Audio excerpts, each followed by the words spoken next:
A dinner in which you, the public, will prepare. It's going to be delicious. The tickets are $20 each. There will be a sit-in special that will be presented by the NAACP Youth Council and advisors. The main address will be delivered by one of the original sit-inners, Calvin Luper. There will be other sit-inners that are present. And speaking of others, this has been a week in which we have celebrated the entire week, the Freedom Fiesta. Now, if you are in Oklahoma City and you have not taken part in the Freedom Fiesta program, I want you to take part. I want you to be there tonight. It was in August 1958 when the following young people went down and became the first in the sit-in movement. That was August 19th. Richard Brown, Elmer Edwards, Linda Pogue, Lana Pogue, Arita Tolliver, Calvin Luper, Marilyn Luper, Portwood Williams Jr., Lynzetta Jones, Gwendolyn Fuller, Alma Faye Posey, Barbara Posey, Goldie Battle, and Betty Germany. Tonight you will have the opportunity to see some of those young people. Now let's talk about this dinner tonight. I ask you to furnish some materials for the dinner. Some simple things like cakes, pies, chicken roast, salad, potatoes, vegetables, and so many of you have responded. And I want to thank you. Someone asked me, say, Miss Luper, you really have some nerve. I said, you're right, I do have nerve. I have nerve enough to ask you to pay $20 for a dinner and help to furnish the dinner. You have nerve, too, because you have nerve to sit at home on Monday nights while we wrestle with the problems of our young people who are trying to eliminate segregation in our area. This week, while you were home, the NAACP Youth Council were working, trying to make preparation for this day. Their support was behind the parade this morning. They did their best. Not only that, the NAACP Youth Council is getting ready to go to the state convention in Anadarko, Oklahoma in October, to the regional conference, leadership conference in Shreveport, Louisiana, to the regional leadership conference, which will be in Shreveport, Louisiana, and on to Washington, D.C. in July of 1988. These young people are planning to participate in all phases of the AXO program: chemistry, physics, sculpture, drama, vocal music, instrumental music, and I could go on down the list. And that's why you are paying $20 tonight. That's why you are donating cakes and pies. And you talking about some cakes and pies. You talking about some delicious food. We have it for tonight.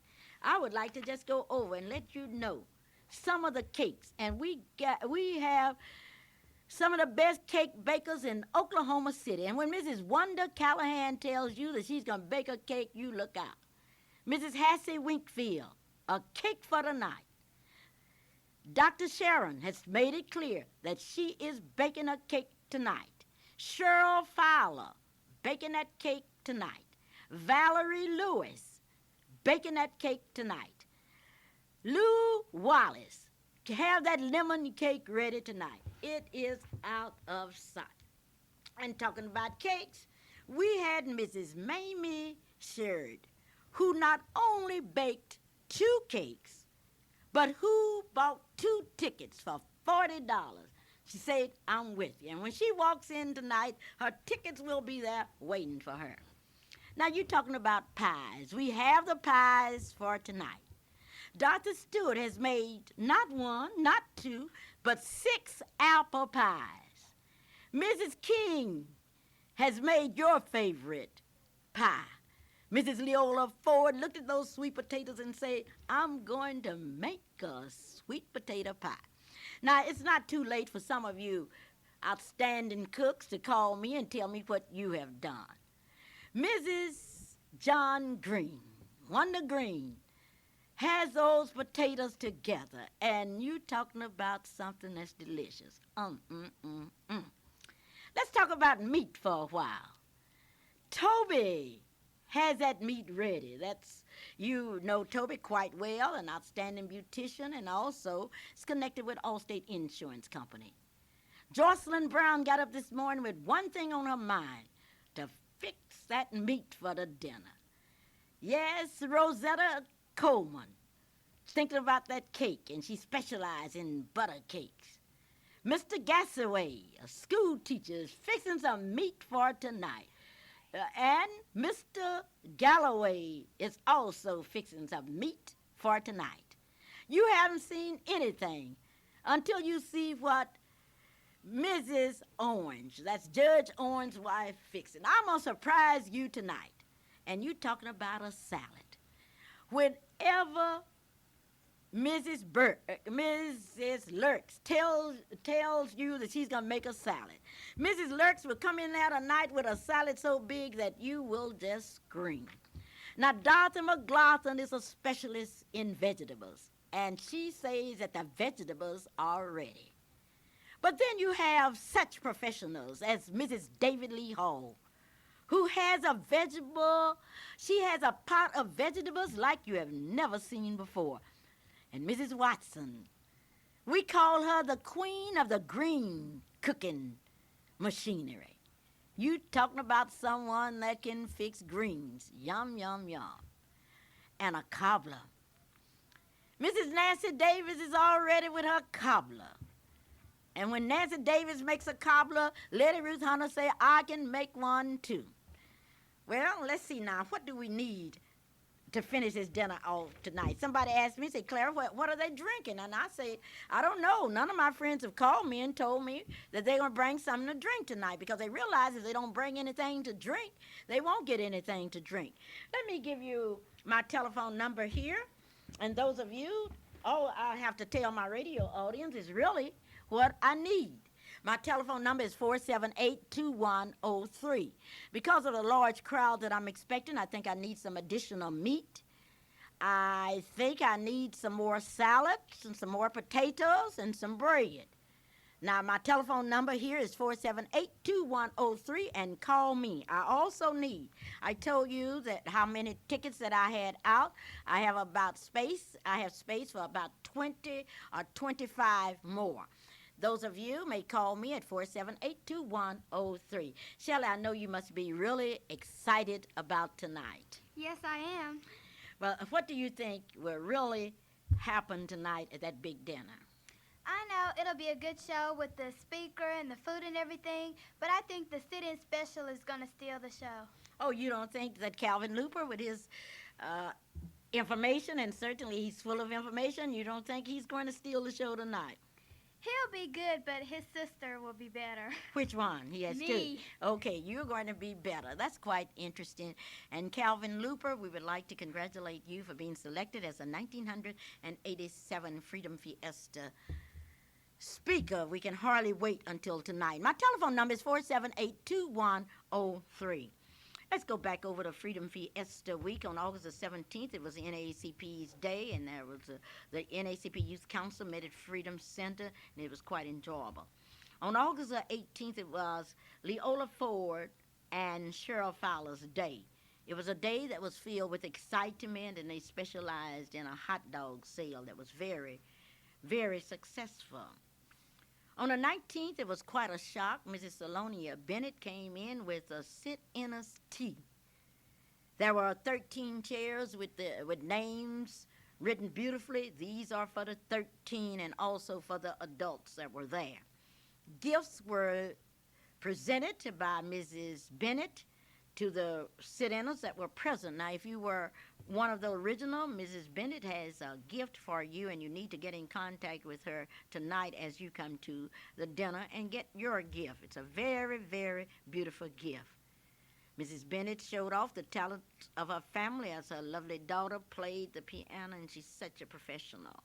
Poetry and more poetry.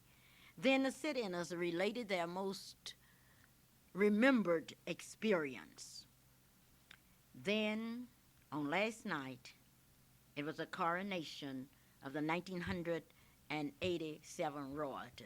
And to tell you all about not only that day, but the President's Day, which was Shelley's Day, is our ace reporter, Shelley Luper.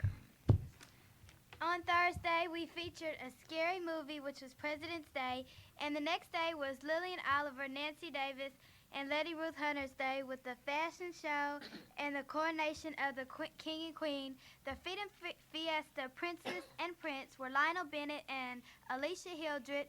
Mr. and Miss Freedom were Natay Patterson and David Fowler. Mr. and Miss Freedom Fiesta, the King was Dante Patterson and the Queen was Ebony Hood. All right, this is the Clara Luper Radio Show, and certainly today is a day that we will remember in history. Remember now, I need you to call me at 478-2103. The people are really coming to this big dinner tonight. I've just received word that we have two very distinguished guests that have arrived in Oklahoma City from Wichita, Kansas, and certainly we would like to welcome them to Oklahoma City, and we know that they will enjoy this day. The Watkins Stevens Skyview Convalescent Nursing Home is located at 2200 Coltrane Road. The telephone is 487-1322. It's a home that's clean. It's a modern home for the sick and the aged. They have 24-hour nursing service. Mrs. Betty R. Lynch is the administrator. Mrs. Estella Bug is the director of nursing. If you want to make sure that your family, your friends are well taken care of, remember it's the Watkins Stevens Skyview Convalescent Home. Dr. A.L. Dial is your optometrist, and certainly he sends congratulations to you today, Clara, on your big day. Dr. A.L. Dial is located at 934 Northeast 8th Street and here in Oklahoma City. If you need an appointment, call 235-0536. That's Dr. A.L. Dial, 934 Northeast 8th Street here in Oklahoma City, Oklahoma.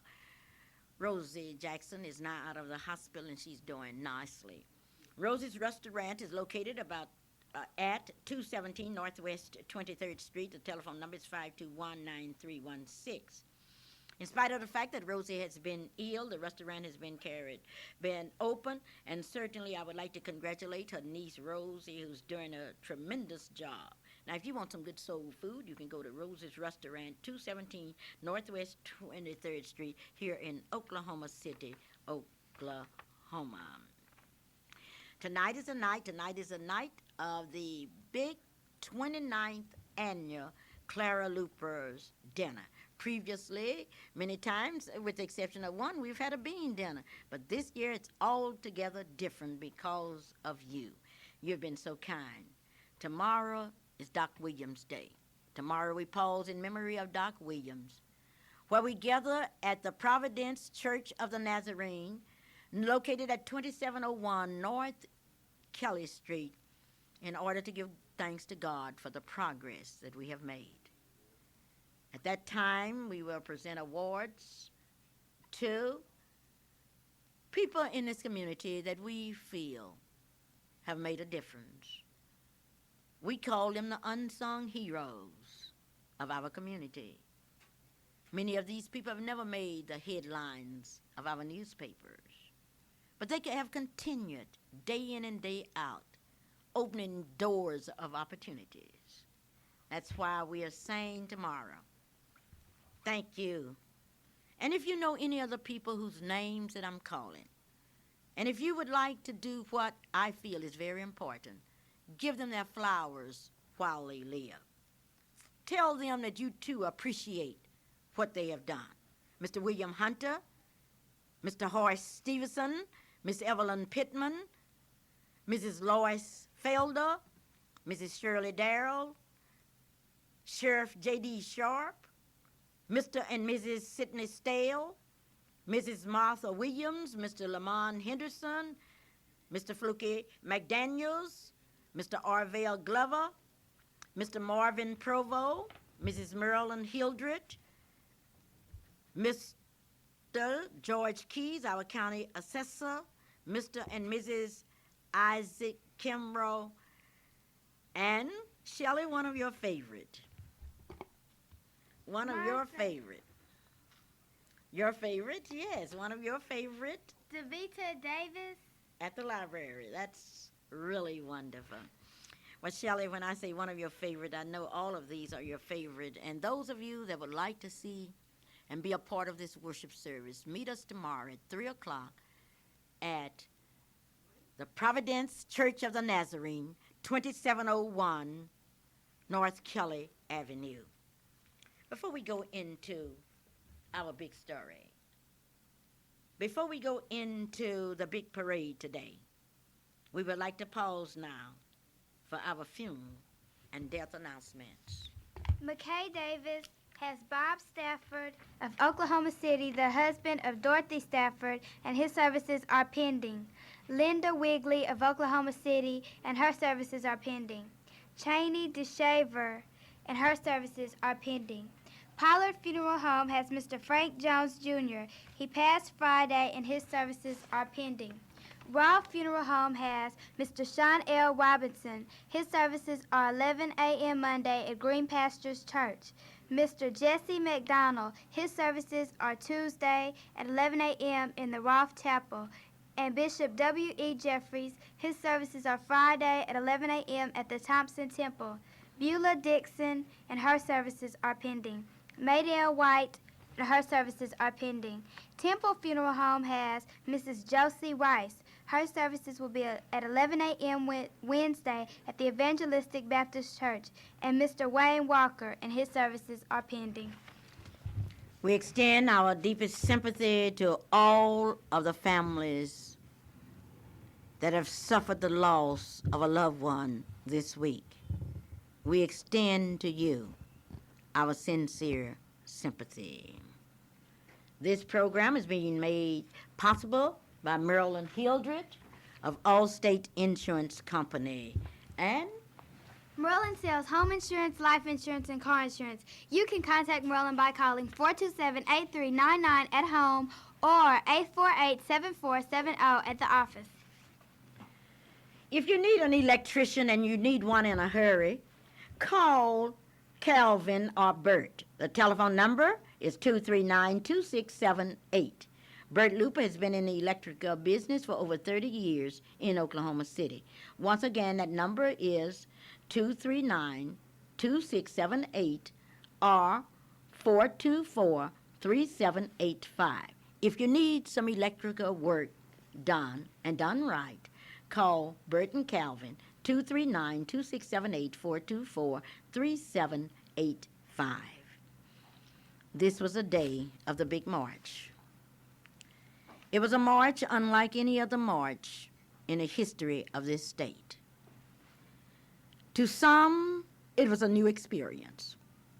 To others, it was a continuation in a long struggle for freedom. 29 years ago, we marched against segregation in public accommodations. And it was not surprising to see many of the marchers who were there 29 years ago marching this morning. But then there were others that were due, that were there. 29 years ago, this city was completely segregated. Black people could not eat in public places. Black people could not use the bathrooms or the toilets in downtown areas. And tonight, as the sit-inners relate their stories, they will find that black people could not live in certain areas. It was not surprising to me to see Ira D. Hall, one of the greatest pioneers of all times, there today. It was not any more than I expected when I saw Mr. Leslie Brown, who had been in many marches. Oh, it was not surprising to see the sit-inners. But never in the history of this state have we had as many automobiles and people in a march as we had today. 29 years later, someone asked, why are we marching? It's very simple. We marched this morning against racial discrimination according to over 100 documented cases at Tinker Air Force Base. Now, I hate to talk about the general, and maybe he hates to talk with me. I was one of the ones that he refused to meet with. But the general stated that we are not given cases, as I understood it. The general did not say to us, hand us the documented cases. Rather, the general refused to meet with a delegation that had been selected by the constituents in the northeast segment of Oklahoma City. The general even went too far, I think, when he stated that we don't have these kind of problems. Well, this morning, I hope the general got the message, because there were planes that were flying over our heads, but the message was clear. The people were there. They were there because they wanted fair and equal treatment for all Tinker Air Force Base employees. How would you feel if you were an employee at Tinker Air Force Base and you had been there working hard, and now some person come in that you will train, and then in a few weeks they will be your boss? Yes, we want to meet face with the commanding officer of Tinker Air Force Base. We have to select our own representatives. If we allowed someone else to select our representatives, the patriots of the Revolutionary period would condemn us because we went to war we went into the Revolutionary War because of taxation without the representation. At Tinkerfield, we want promotions based on justice and not favoritism. We want the jobs back of those people that have been kicked off of the base because of prejudice. We want to see a Tinker Air Force Base that's moving toward what America is all about. Therefore, today, the people came. Now, never before have I seen as many automobiles in any carcade as I saw today. We expected at least 200. But before we took out, we had labored 200 automobiles. And if you want to know how many automobiles there were the day in the carcade as we moved out from Douglas and went to Northeast 23rd and Martin Luther King Avenue and on down Northeast 23rd Street to Midwest Boulevard, let me tell you what happened. The car line extended today from Southeast 29th and Midwest Boulevard to Douglas High School. There were motorcycles, and you haven't seen anything till you have seen those handsome men on those motorcycles. Those men and women were out of sight, and they were there. The automobiles, the church buses, the preachers were there. Oh, the prayers of a Reverend Rogers, a Reverend Mays, a Reverend Overstreet, the words of a Reverend W.B. Parker. The NAACP leadership from all over the state were represented. They came from Muskogee. They came from Anadarko. They came from Lawton. They came from Enid. They came from Wynnewood. Oh, the preachers came too. It was unbelievable. Now, if any of you would like to tell us about what you saw today, 478-2103. You don't have to be afraid. Those people marched out, and I cannot say too much for the police department today. The Oklahoma City Police escort led us, and when they needed additional policemen, they called them in, and they were friendly policemen. They were intelligent policemen, and certainly when we met the Midwest City policemen, they were courteous, and they stayed out there with us. And when we left from across from Tinker Field, the police department was there to make sure that everybody was protected. We were not afraid, though, because the great God of the universe has stood with us. Never before have I seen anything like it. This is the Clara Luper radio show. Hello? Yes, Clara Luper, this is Eddie Irwine. Me and Calvin, we're sitting here at the house. Oh, well, wonderful. Yes, and we are really behind the movement. Okay, you're behind the movement. Are you coming out to hear this eloquent address by Calvin tonight? We're listening to you on the radio show right now. No, I'm talking about tonight. Will you all be with us tonight? Eddie Irwine and Calvin Luper will represent this because we're thinking about our children in the future. And I think this will be a good movement in order for our children to live for the future that we are establishing for them. Well, we are really proud of you, and it's so good to hear your voice. And today we've had one of the most heartwarming experiences that I have ever seen. And I love it. Well, oh, great. We got to make establishment for our children so they won't have to go through this. Well, the segregation is certainly out at Tinker Field because there were many people. We've never seen anything like what we had this morning. Somebody stated that we were just rabble-rousers and we were talking about something. We are not that. We are trying to make things better for our children. Okay, well, I also want to make it better for me. I want those Tinkerfield people to receive the best. I want the blacks and the whites of Tinkerfield to be able. All people. You're exactly right. All people. We're not fighting just for our color. We're fighting for everybody's color in order to get things established for our children. Well, it's very kind of you to take time out from your busy schedule to call, and I know you will be there tonight. Right. We love you. Okay, and we love you too. I love you so well, I'm going to ask you to bring us some bread tonight, okay? Yes, ma'am. Well, thank you. We love you. Okay, bye-bye. I want you to call me. You may call me at 478-2103. The march at Tinkerfield was one of the most successful marches in the history of this state. No one has ever seen anything like it. Now, if you want to know how many cars were in the march, let me repeat. The cars extended from Douglas High School, which is located at 900 North Martin Luther King Avenue, to Northeast 23rd and Martin Luther King Avenue, to Northeast 23rd and Midwest Boulevard, on to Southeast 29th Street. This is Clara Luper. Yes, Clara, you have talked about the big bash or the big party you're all going to have tonight, but you have not mentioned where it's going to be.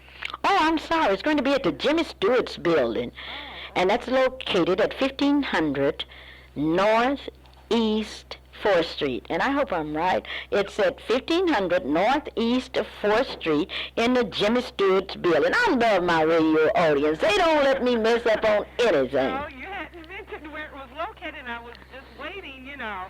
And I thought, well, how is these listeners going to get there, you know, if they want to participate in it? Well, my listeners can get there by going to 1500 Northeast 4th Street in the James E. Stewart or Jimmy Stewart's building. Okay, and what time? It's exactly 7 o'clock p.m. Oh. Now, we need the food there by 6 o'clock p.m.